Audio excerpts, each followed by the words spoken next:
یتیموں کا مال مت کھایا کرو۔ قرآن کریم کے اندر اللہ تبارک و تعالی ارشاد فرماتا ہے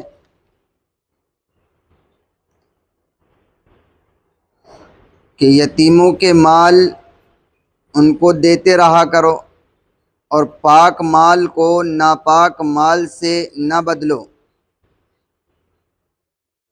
اور ان کا مال اپنے مالوں کے ساتھ ملا کر مت کھاؤ، ایسا کرنا یقیناً بہت بڑا گناہ ہے۔ یہ بات تو اللہ تبارک و تعالیٰ نے قرآن کریم کی سورہ نساء کے اندر ارشاد فرمائی جو یہاں آئی ہے، لیکن اماں کے پارے میں اور بلکہ ابھی دوسری رکعت میں جو سورت پڑھی گئی ہے اس سورت کے اندر بھی اللہ تعالیٰ نے ارشاد فرمایا وَتَأْكُلُونَ التُّرَاثَ أَكْلًا لَمًّا وَتُحِبُّونَ الْمَالَ حُبًّا جَمًّا۔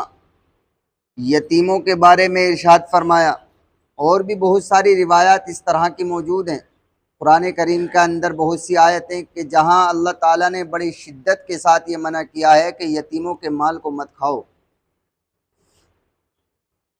لیکن مجبوری یہ ہے کہ یتیم تو بہت بات کی بات رہ گیا، اب تو زبردستی جو یتیم نہ ہو اس کا بھی ہڑپ کر لیتے ہیں۔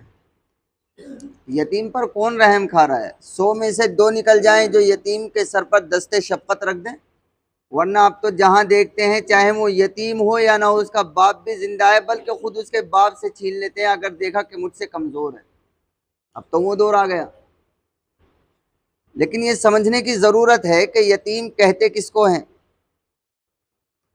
ہر وہ بچہ یتیم نہیں ہے کہ جس کے باپ کا انتقال ہو جائے، بلکہ یتیم ہونے کے لیے ضروری ہے کہ وہ نابالغ ہو۔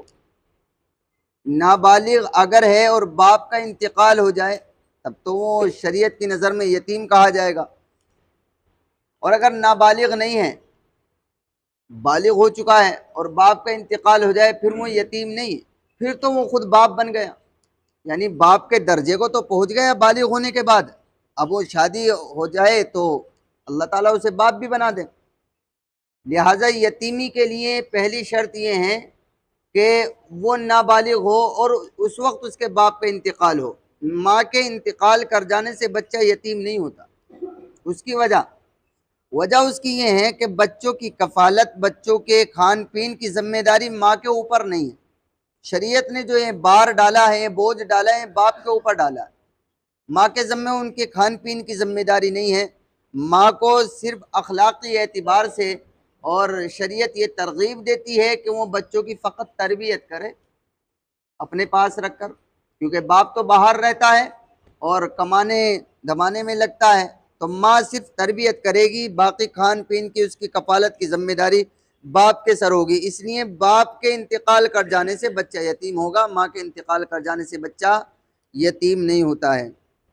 رہا مسئلہ ان کے مال کھانے کا، تو مال تو یتیم کا ہو یا غیر یتیم کا ہو، مال تو کسی کا ہی نہیں کھانا چاہیے۔ قیامت کے دن اتنا سنگین عذاب ہوگا ایسے لوگوں کو جو دنیا کی زندگی کے چند سالہ زندگی کے چکر میں دوسروں کے مال ہڑپ کرتے پھرتے ہیں۔ احساس کرنا چاہیے، آج میں نے کسی کا مال ہڑپ کیا ہے، آج ہی کسی کے 10 روپے مارے ہیں، 20 روپے مارے ہیں، 1000 روپے مار لیے، مان لو 1 کروڑ بھی مان لیے، کیا گارنٹی ہے کہ انہیں 1 کروڑ روپے کا 1 روپیہ بھی میں استعمال کر سکوں گا اپنی مفاد کے خاطر؟ یعنی کوئی گارنٹی نہیں ہے۔ کتنے ایسے لوگ ہیں، ہو سکتا ہے آپ تجربے کار ہیں، آپ نے دنیا دیکھی، آپ کی نظروں میں ہو کہ جنہوں نے آج ہی بے ایمانی کی کل صبح نہ دیکھ سکے، آج ہی شام میں جو ہے وہ لڑتے لڑتے زمین کے کھوڑ کے اوپر لڑتے لڑتے سوئے ہیں، اور شام کو خبر آئی کہ چل دیا اللہ پور، پہنچ گئے، دنیا سے گزر گئے۔ ایسے بھی واقعات ہیں۔ تو اس لیے آدمی کو ذرا سی بات پر یا 10-20 روپے کسی کے مارنے یا ان پر یہ سب بے وقوفانہ حرکتیں ہوتی ہیں، سکون کی زندگی گزاریں۔ جہاں اپنا پیسہ مر رہا ہو وہاں یہ سوچ لیں بھائی اگر یہ مل جائے تو بہت اچھی بات ہے، اور اگر نہیں ملے گا تو یہاں نہ ملے گا، ارے اوپر تو ملے گا ہی، پتہ نہیں میں کل تک زندہ رہوں نہ رہوں۔ اور اگر کسی کا مارنے کا دل چاہ رہا ہو تو پھر وہاں بھی انسان کو یہ سوچ لینا چاہیے کہ ٹھیک ہے میں نے مار لیا، لیکن میں اس پیسے کا مار کے کروں گا کیا؟ کوئی ہم سب یہاں بیٹھے ہیں، کوئی ذرا اپنے دماغ پر یہ زور ڈال لے، کوئی باپ یہ بتائے کہ اس نے آج تک کسی کا پیسہ مار کر خود مفاد اپنا خود فائدہ کیا ہو؟ کوئی نہیں کرتا، سب اولاد کے لیے کر رہے ہیں۔